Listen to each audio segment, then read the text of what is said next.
start off this side. We are here to discuss about the Svelte.js. So basically, in this video, we'll discuss about how Svelte.js is worked, how it is like in that how commands are worked, how it is better than React and all that. Okay. So what is Svelte? So basically, Svelte is a JavaScript component framework you can use to build high-performance web applications. So simply to say, it allows you to build your app declaratively out of components that combine markup, styles, and behavior. You may have worked with language like C or C++, for example, State. So in that, imperative programming model is used. That will list down the steps explicitly and ask the library to do one thing after the other. But in declarative agent, which is used in this sweater while building the app, we are simply saying what outcome we want. Like we have to tell sweater what we want the UI to look like, and it will take care of the rest. Like it's a lot easier to read and write, and there's no duplication. That's the main thing. So basically, it's like you can use it to build progressively the existing application or build a new application completely from scratch. So why only the sweater? Like why only the sweater? So unlike React or Vue, which does most of their work in the browser, Sweater shifts their work into a compiled step that happens when you build your app. So because of this, there is no need to bundle the framework code, and bundle size becomes smaller. So in the Svelte, most essential parts are the HTML, CSS, and JavaScript. These three fundamentals are essential. So basic, you have to have the knowledge of modern JavaScript. The advantages of Svelte is like it gives superior performance. It's like it provides high performance while building the applications. Then simplicity and syntax, like easy to understand and lightweight. Then reactive programming model, excellent developer experience. Disadvantages are like learning curve for new concepts. Like basically there are limited tutorials on that. So there is it is in progressive stage. So it's like because of limitation there is more learning to be happen only that limited area. So there becomes like bit of a disadvantage. So similarly, there's smaller community and support compared to other fields. Like what I said earlier, like there is limited tutorials and all, like limited information. Okay, so Svelte and SvelteKit. So basically, SvelteKit is an application framework powered by Svelte. So it has features like routing and server-side rendering, which is better for building large-scale applications. So basically, in basically Next.js is there, which is powered by React, and Nuxt.js is there, which is powered by Vue. So basically, SvelteKit is powered by Svelte. So why Svelte is better than React? So Svelte is better than React because in Svelte there is the ease of learning. Like Svelte is simpler and more intuitive syntax compared to React, making it easier for beginners to grasp. Like you can easily grasp the syntax and all. Like we just have to tell Svelte what we want and Svelte take care of the rest. Then the performance, like Svelte compiled output tends to be more performant than React, like resulting in fast load time and smoother interaction for users. Like it provides faster performance while building the application. Then bundle sizes, where generate smaller bundle sizes compared to React, which can lead to faster initial loading of applications. No virtual DOM, like Svelte does not use a virtual DOM like React does, leading to potentially fast runtime performance and less overhead. Another is built-in state management and last is code splitting. Like Svelte automatically split code into smaller, independently loadable chunks, improving performance by only loading what's necessary. Then what are the similarities? Similarities like both Svelte and React are based on a component-based architecture. They utilize JavaScript for writing components and application logic. So both frameworks support reactivity, enabling components to update dynamically based on changes in data. So developer tools like available for debugging and performance optimization in both Svelte and React. Like both developer tools are available in both cases, and components in both frameworks have lifecycle methods for managing their behavior. Okay, so we'll see like what how we can install and run this. So as I said that I have used Visual Studio as an editor. So now after installing the Visual Studio, so you can install the Visual Studio from their website. So this is for the Node.js, and you can install the Visual Studio code from here. So after installing the Visual Studio Code and the Node.js, open the Visual Studio Code, search for the extension uh, snippet for Svelte, that is Svelte snippets, and Svelte for VS Code. So install both these extensions, and after installing these extensions, you have to now open the terminal. So new terminal. So in the terminal, now we have to clone the Svelte.js template repo. So command for that is npx digit. What digit does is that digit clones the entire Svelte.js template repo without the git history. So npx digit Svelte.js template hello world. Hello world is the name of your project, that like name of the repo you want to view. So here we are starting with hello world. So enter. So here you can see it has cloned the entire Svelte.js template to the hello world. So here you can see it has cloned entire Svelte.js template. So these are the various folders. So this is the public folder. In the public folder there are files like global.css. So global.css, in that all CSS part comes of a default Svelte UI template, and this is the index.html. So in Svelte app, in a particular single folder, there will be only one index.html file which we have to handle. So it's like in .html file, you don't have to write any code. This will be like for there.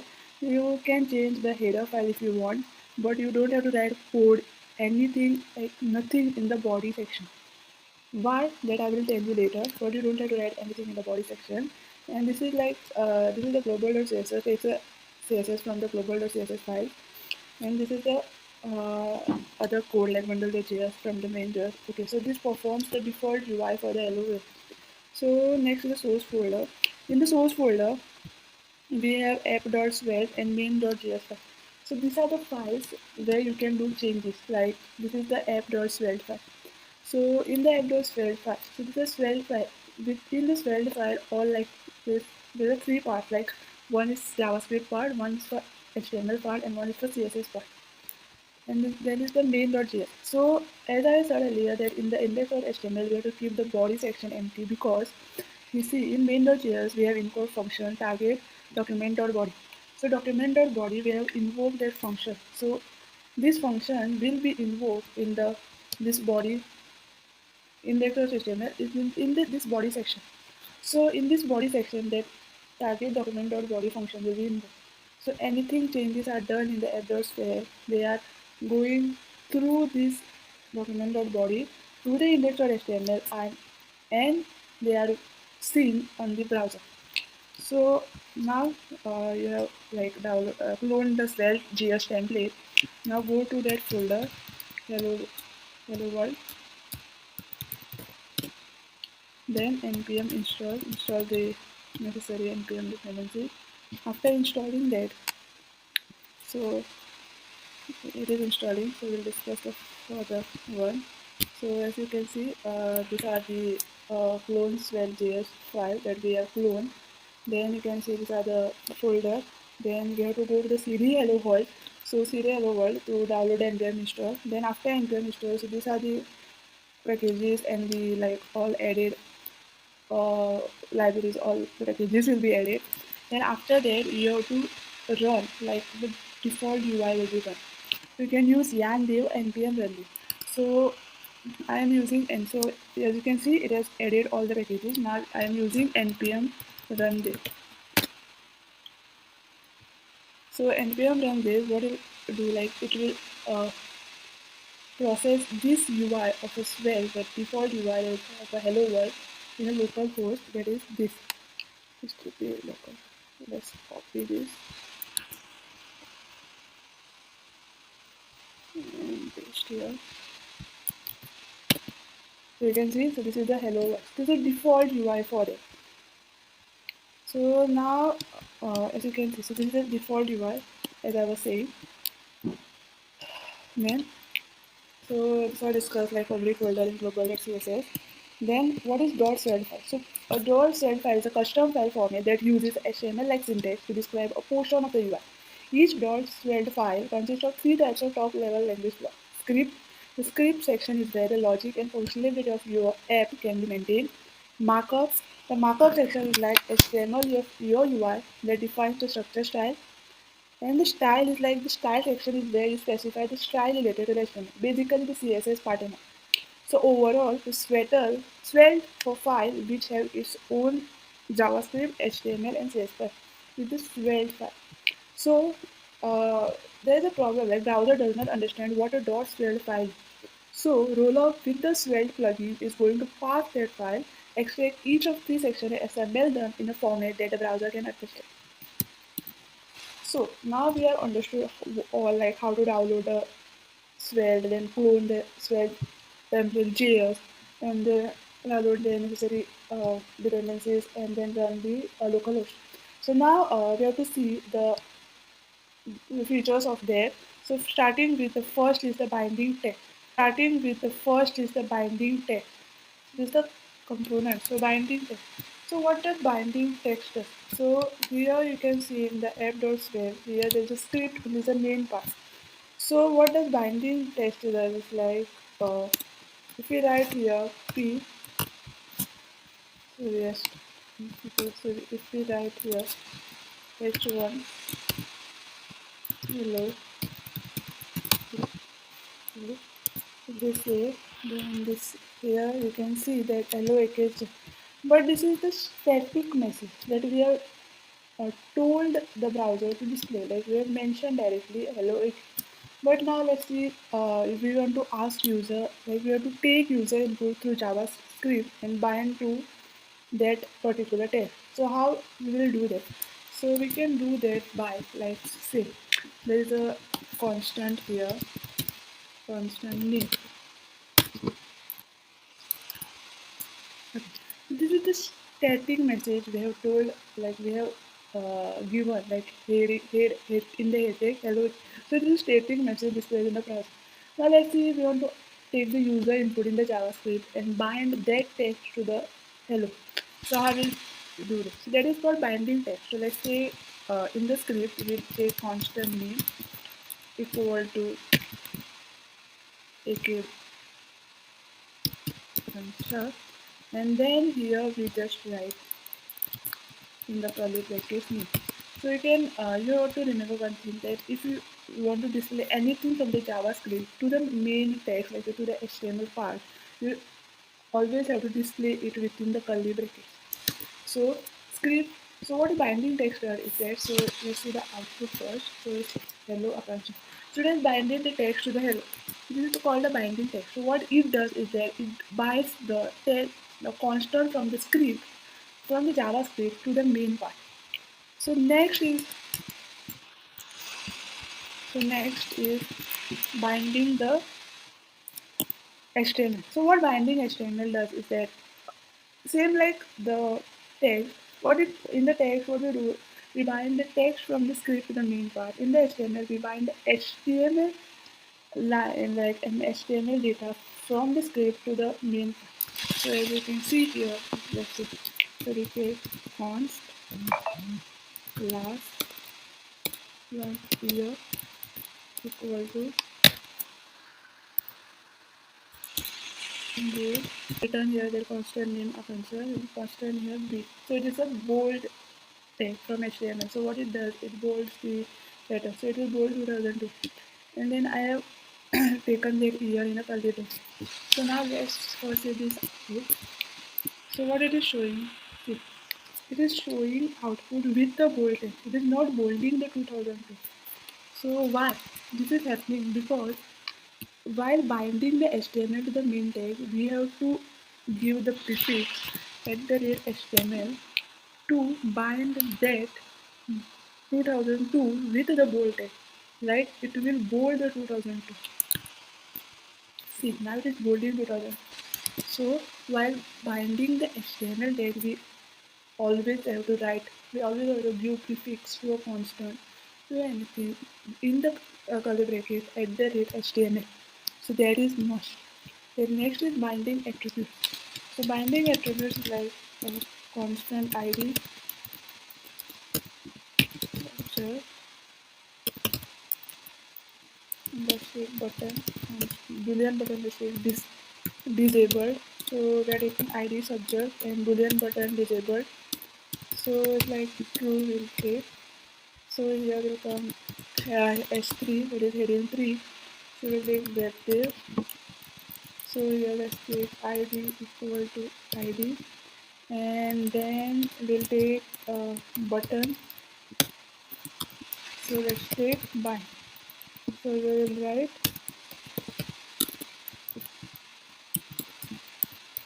disable. So save. So here you can see that this both case come. So when we inspect it, after inspecting, you can see yes, see, ID equals subject is come and button ID disabled is come. So this is called binding attributes. Like we have binded the ID attributes in the main table.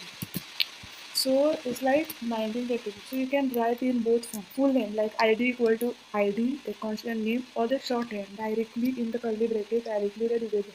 So it will automatically understand that it is the ID for a particular text. This is called binding attributes. So you can say binding HTML, like in binding HTML you have to write you fix at the rate HTML, and binding to attributes you can write like ID equal to ID, or directly you can write with a short. Okay.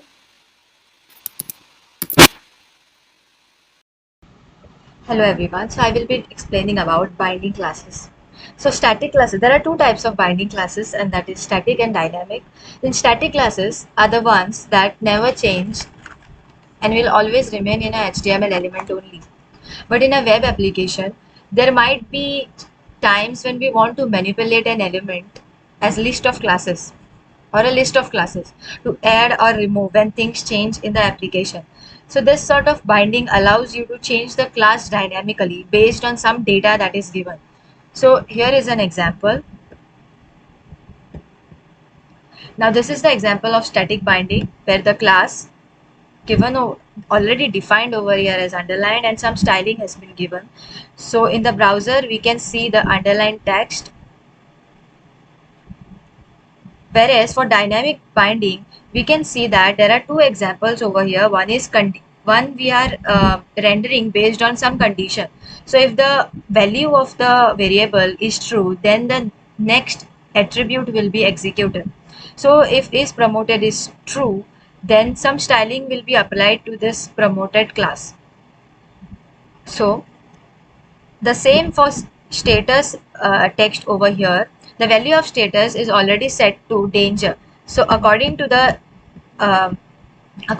the styling that we have given, for danger the color red will be applied, and for promoted italics will be applied. So let me just change the value of is promoted to false so that you can see that italics style of the font has been applied to the text here, and the status had been changed to color red. So next we move on to the next topic, that is conditional rendering. So in conditional rendering, we use the if else block. So the syntax for if is starts with a hash with curly braces, and it ends with uh, forward slash and if block. So we just can't end it with a curly braces and all. We have to complete the block as the example is shown over here. So here if block is started and this is the end of the if block. So if we want to use the else block here, which is an alternate condition for the if block, if the condition in the if block is not satisfied. So here for that we just have to give a semicolon over here. So I have defined a number variable in the script as 0, and now that we are binding that value of the variable in the HTML element. So here if the number is 0, the number should display, the text should be displayed as number is 0. So let's see what the text has been displayed. But before that, let us also see the else if part of the if conditioning. So for the if block, we can also use a else if over here, and consecutive else if statements uh, we can keep giving. So here the number is greater than or equal to 0, then the number will be displayed as the text will be displayed is number is positive. So let us see what is the output here. So the output here is number is 0 and the number is positive. So the rendering is correct. So the next topic is list rendering. So list rendering is like we give an array and we just have to display it on the screen using some index. In this example, I have given a very simple example over here where I have declared an array of names, and I'm calling that array over here using this syntax. So in order to um, execute an list of arrays, we have to give this each block, which is nothing but an iterator over every element of the list. So names is the name of the array, as is a keyword, and name is like an iterator or an index that keeps a watch on each of the elements. So if you want to print the element using name, it is like a pointer to each element. So here I'm binding the iterator over here, and let's see what is the output displayed.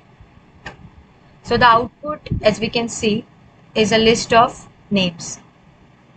So we move on to the next topic, which is list and keys.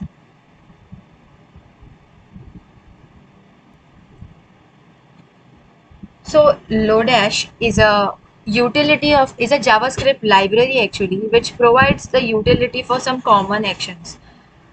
So here we are importing shuffle function from this library, and shuffle is like the normal shuffle which we can jumble the words or jumble anything, and a list of items.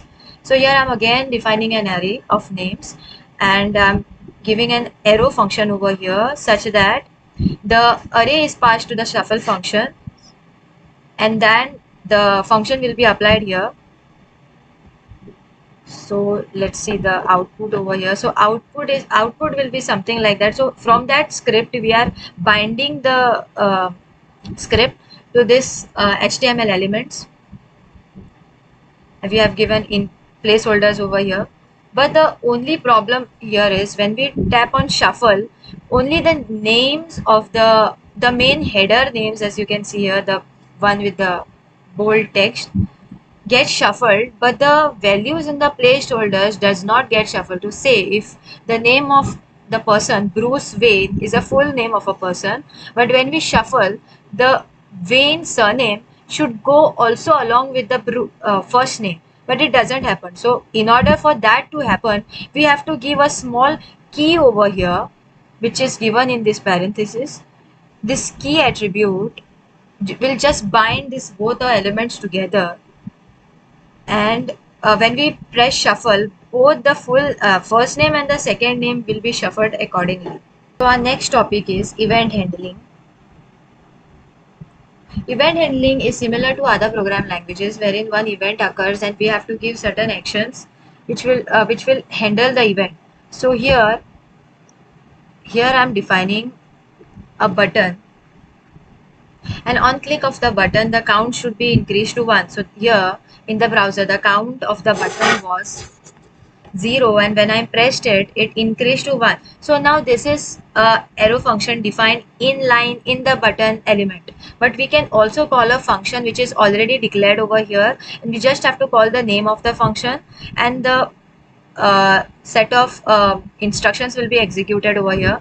So here we have just given a console.log event, which means that we have to output in the output will be shown in the console as to what event is occurring. So here we can see it is a mouse event. So here I have just modified the function, and I have added a step size into it, so as to how many steps ahead the count will go. So in the first button, it was when we press the first button, it was 0, it increases to 1. The second button here, it is given that 5 count should be increased. So 1 plus 5 is 6, so it increases to 6. And then for the third button, 10 count should be increased. 10 numbers should be added to it, so it increases to 16. So now it happens that all the values of the 3 buttons get increased. So that is something we have to handle using some other functions, which we will see in the further slides. So the next topic is form handling. So what does a form contain? It will contain some inputs, some text areas, some checkboxes. So here we are showing the values that are being submitted by the user in the browser itself so that we can confirm it. We are doing it by binding the form values using this attribute called as bind, which allows us to see the values on the screen itself simultaneously when we are adding a value. So if we see it in the console, this is the final set of values that the form user has submitted. Thank you. So let us move to our next topic, which is reactive declaration. Reactive declaration are used to create reactive variables. So let us declare two variables, that is first name is equal to Neha and last name is equal to Sharma. Let's bind this to markup using curly braces, that is full name is equal to, let's use curly braces, first name followed by last name. So output of this is full name is equal to Neha Sharma. We can achieve this output using reactive declarations. So let's see that. So here we need not use letter constant. We use dollar followed by colon and full name is equal to Neha Sharma, and bind this full name to markup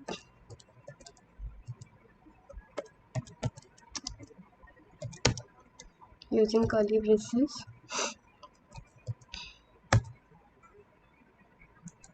So here you can see that the output of both is same, but why we use reactive declaration is because reactive declaration makes more sense when it comes to uh, uh, render one variable, this full name variable in UI, rather than rendering first name and last name separately. So let's move to next topic, that is reactive statements. Reactive statement allow us allow you to execute code that depends on reactive variables or expression. So let us see an example of reactive statements with condition. So here um, let volume is equal to 0 followed by dollar followed by syntax of reactive statements, that is for dollar followed by colon. So there is a condition, if volume is less than 0, then alert can't go lower, can't go lower, and volume is equal to 0, else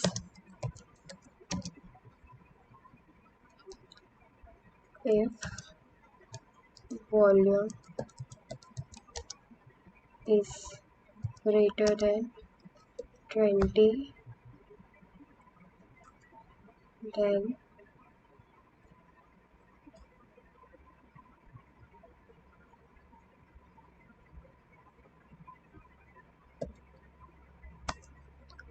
alert can't go higher, volume is equal to 20,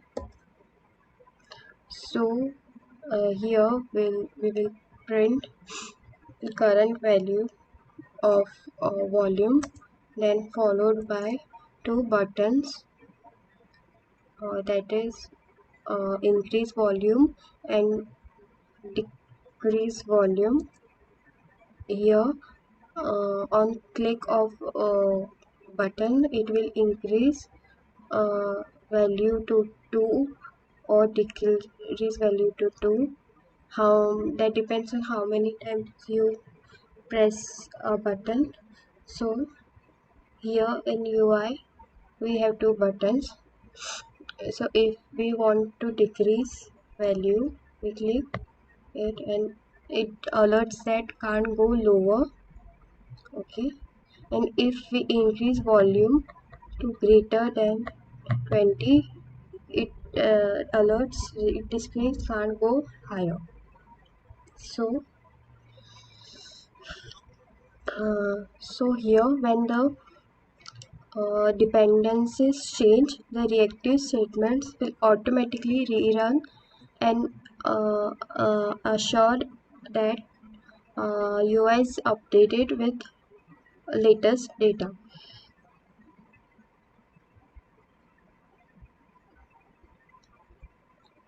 So let's move to next concept, that is component and component props. We have we are familiar to this concept as we have used this in React. So Svelte also follows component based architecture, that is you break your application or website into smaller parts, then you combine it to make more complex UIs. So for making the components, we make a component folder which includes all the components of which we will be using. Then we'll make a greet.svelte file in that, and after that we will render this greet component in app.svelte, which is root component. So let's import greet. Then we will use this, then we will go to greet and we will say hello. Then we will use this component here. This is custom custom HTML tag. We uses this to import this greet component. So when we run this, it prints hello. Now let's say we say hello Neha,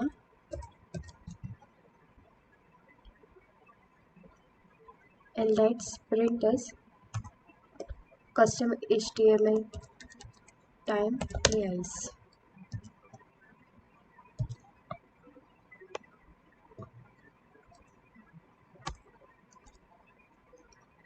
So it prints hello Neha Chris. So here say greeting Neha Triais makes no sense. So if we want to greet a particular person, then we will include a name variable here like Neha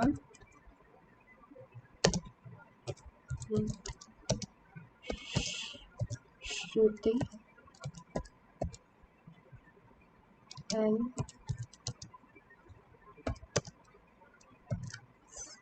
Sneha. When we want to greet three people with different name, this is when props come into picture. So let us export name export variable name, then we bind this to markup. So we can see here that it greets Neha, Shruti and Sneha.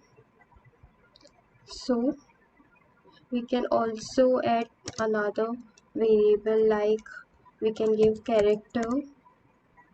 name character name like any cartoon character, like Barbie,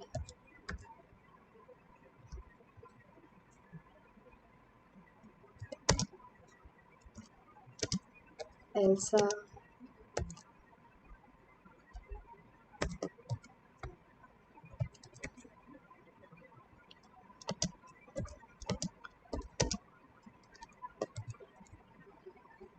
Moana, and then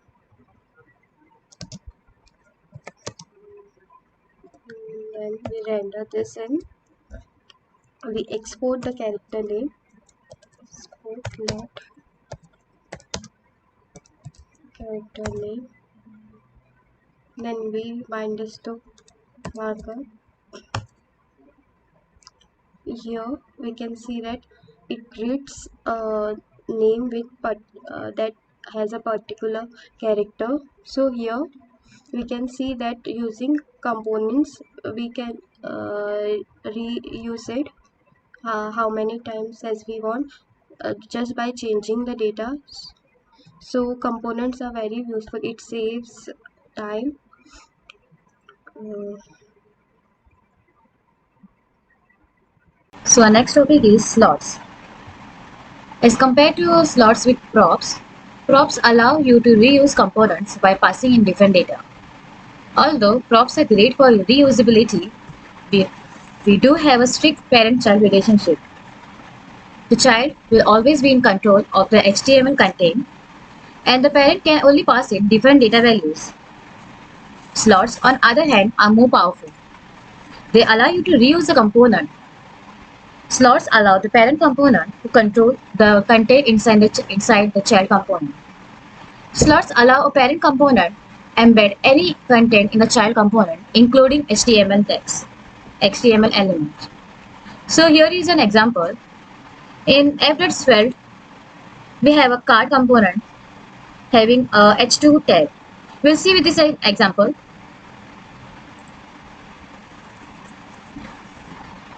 So as you can see with the name, we have created a component called a card component. So with the name, you must have guessed that we are creating a card. So in the due component, we'll pass some content like card content. We'll save it, and in app.svelte, we'll pass the card component. So in the result, we'll see on the browser. So here you can see that the card is created with a card content inside it.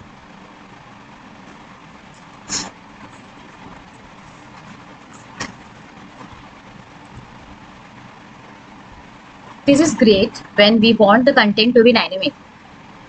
Now, pass in the prop instead of having the static text inside the div tag. In the card component, we'll add the script tag and we'll export let contain, and here in the curly braces we'll pass the content. We'll save it, and in app.svelte, here we can pass the content prop, which is equal to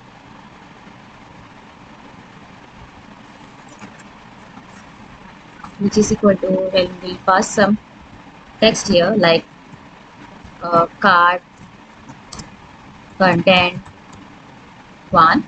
We'll copy this and paste it with the card component too.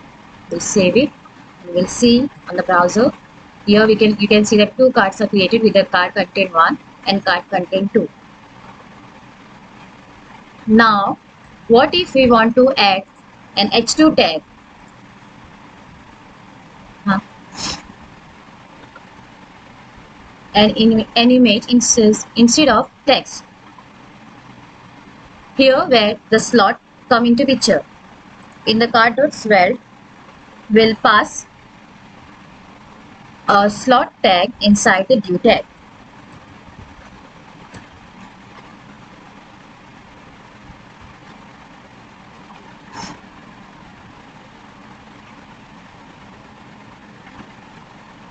In the app.swell, we'll remove the prop and instead we'll add the closing tag.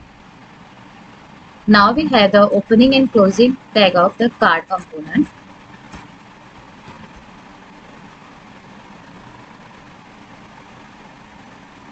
And we can add some content in there like card component. We'll save it.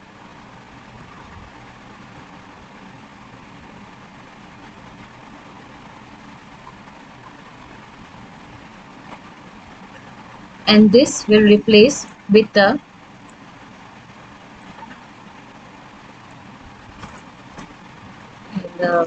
card. So let's check it out. So you can see that we have created the card component.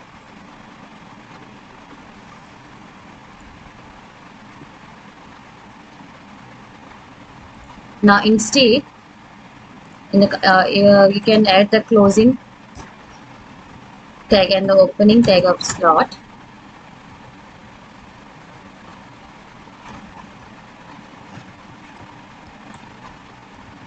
And here you can pass like card component. We'll save it. And in the app.swell component, we'll only add this and we'll remove this.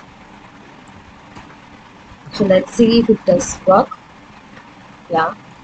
So here you can see that the card component is created. So we have seen in different ways we can use a slot tag and we can use it in a multiple times.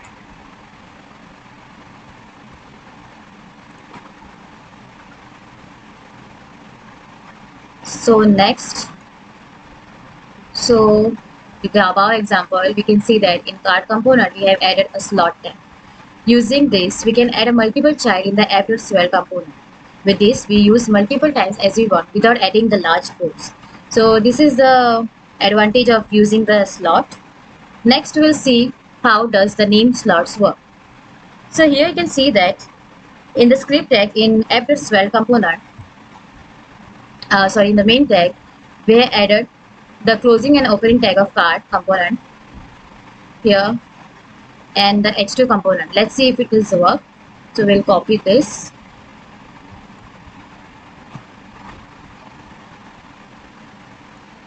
In the card component.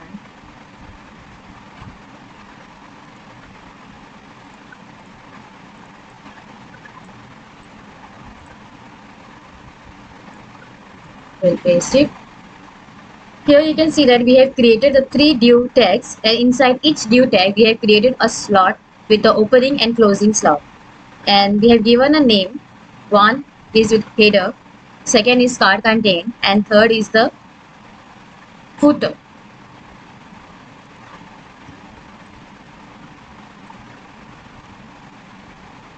And in app.swell component,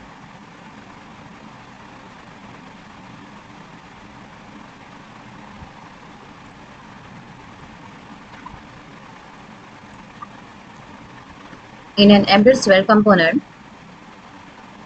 we have passed the slot with the name as header. This will replace with this each which we have given the name as header, a content or the footer. So let's check.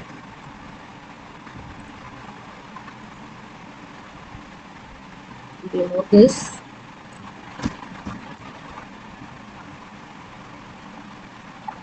So you can see that we have created the header, the content, and the view. In the third slot, we have created the button with the detail on it, view details. So here you can see that we can use any of the tag like button tag or the header tag or any other tags inside the slot. So slots we can use it as many as times we want. So here is an example. So in the above example, we have seen that we have created the header, the content, and the footer. So all three are shown here. So next, our topic like what is slot props. So in Svelte, slots and props are important concepts used to facilitate communication between components. So let's break down each of these concepts. Props, in short, for properties, a way to pass data from a parent component to a child component in Svelte. They are declared in the child component using the export keyword followed by the prop's name. The parent component can then bind data to these props when including the child component in its markup. Props are read-only within the child component, meaning the child component cannot modify the props value directly. They are essentially inputs to the child component. Let's see with an example. So here we have example. We have created the name list.svelte. So we'll create. So we have created the name list. We have passed the function with a name and each having first name and the last name. So each is used for looping in this first name and the last name.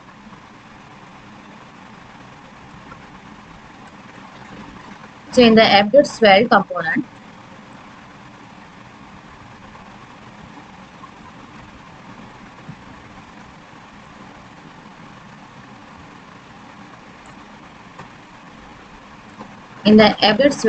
we have passed three name list tag. We have created it with a tag, passing it with the h3 tag and giving it a name as hero. You can see here that we have passed inside a slot name hero. So when we call this hero, it will loop inside this and will give us the output. So we have created this three name list 1, 2 and 3 and let's check. So here you can see that we have the first name and the last name, and this we have reversed the with the last name and the first name. Here you can check.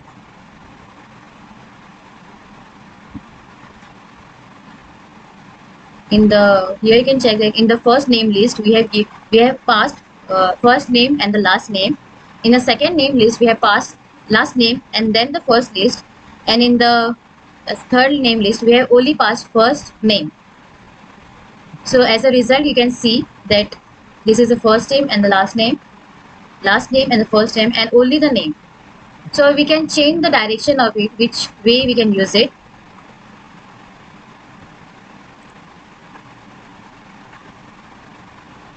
Next, so here is the output. Component styles. In Svelte, component styles refers to styles associated with a specific component. These styles are scoped to the component, meaning they only affect the markup within the component and do not leak out to affect other parts of the application. So there are a few different ways which we can component the styles. That is the inline styles and the external styles sheets. So here is an example. We have created the child style.svelte component.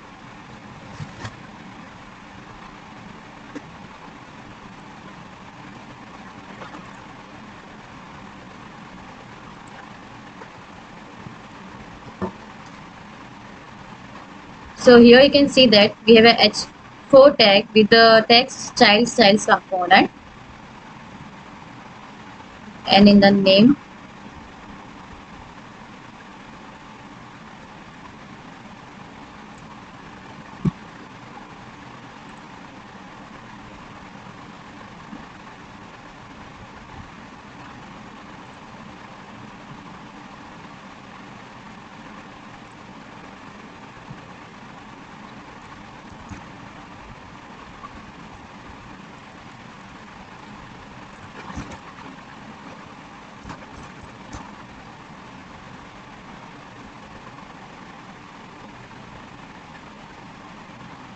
We'll import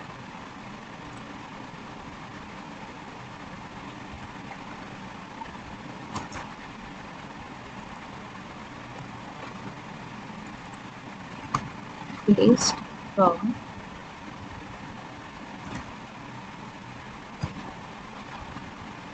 child style sweat. We'll save it. So here in the H4 tag, both in the child style we have H4 tag, and in the after swell one more H4 tag. So we have given in the after swell app text with the app component text, and in the child we have given child styles component text. So let's see which one will affect. So we have given the color orange.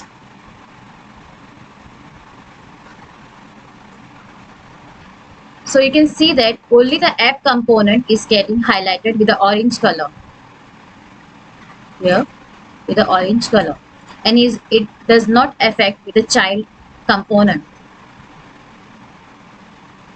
And if we want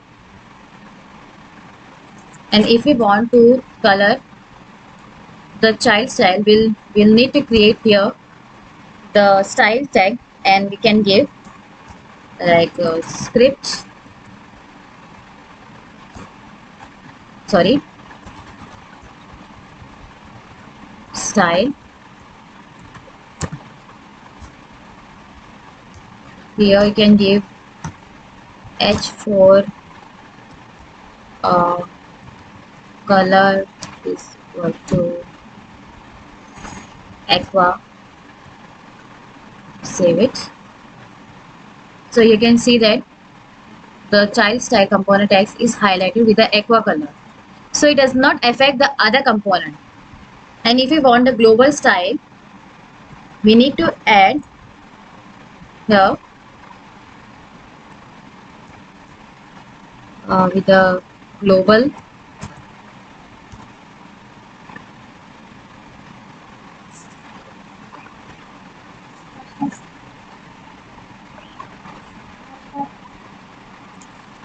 the global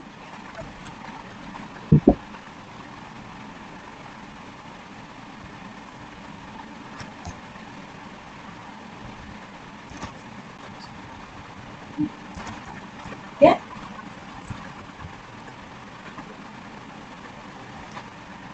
So using the global,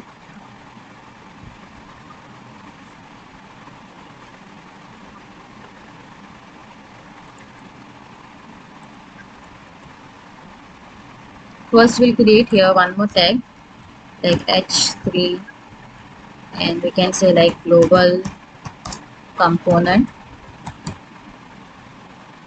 and here we can pass H3, and then we'll give the color as we can give it brown.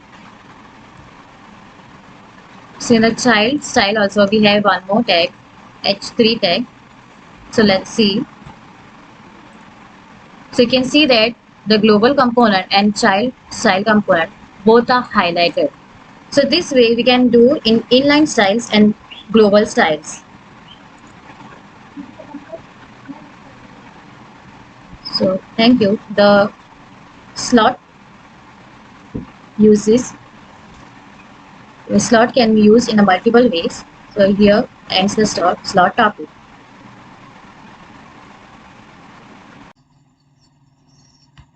So the next topic is dynamic component in Svelte. What is dynamic component? It allows us to create and render components at runtime. So this one is the basic example. Here we will have 3 tab buttons, and below that we will have some content. But this content is controlled by the individually clicking the About tab buttons. So I'll show you code. So I have created 3 classes, tab A, tab B and tab C. This one is for tab A, tab B and tab C. and this one is main class like app.js. So I have import tab A, tab B and tab C over here. So this import tab A from components tab A dot swell. This line imports the swell components tab A from the file located at, and import statement allows you to bring functionality from other modules or files into the current shape. Let's talk about this statement. Let active tab is equal to tab A. This declare a svelte reactive variable name active tab and initialize it with the value of tab A. This variable will use to determine which tab is currently active.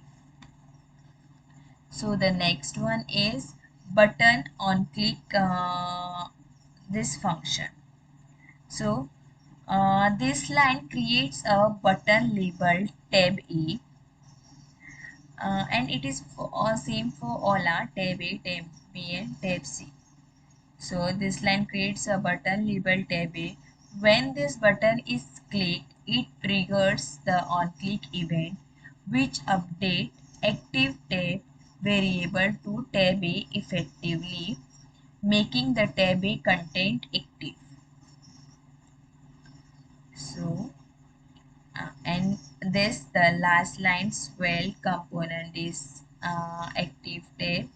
So function of this is a swell special element that dynamically renders a component based on the value of the this property. This means this property. In this case, it renders the components assigned to the active tab variable. So if the active tab is tab A, it renders the tab A component. Same for tab B and tab C. This provides the functionality of switching between different tabs dynamically. So what is meant by dynamically renders? Ability to changing what is displayed on the web page based on the user interaction on certain conditions. So the next, so this one is the output of this code. So this is for tab A. If I click on tab A, then I should get hey. If I click on tab B, then it should display beautiful. And if I click on tab C, then it should display hello. So these are the some special element of Svelte. I use a Svelte component in my code, as I already told you. Like that, Svelte self, Svelte window, Svelte body, Svelte head, Svelte options are also there. So next one is module context. What is module context? Module context make it possible and increments the counter of the only one component where that function is called. So this one is the code of my output. I'll show you the output. So this one is the output, like if I increment here, then it should display 1. If I should click on this increment, then it should display on how many times I click. Same with this, and alert total count will show you the total display or addition of all these three counts, and it will display like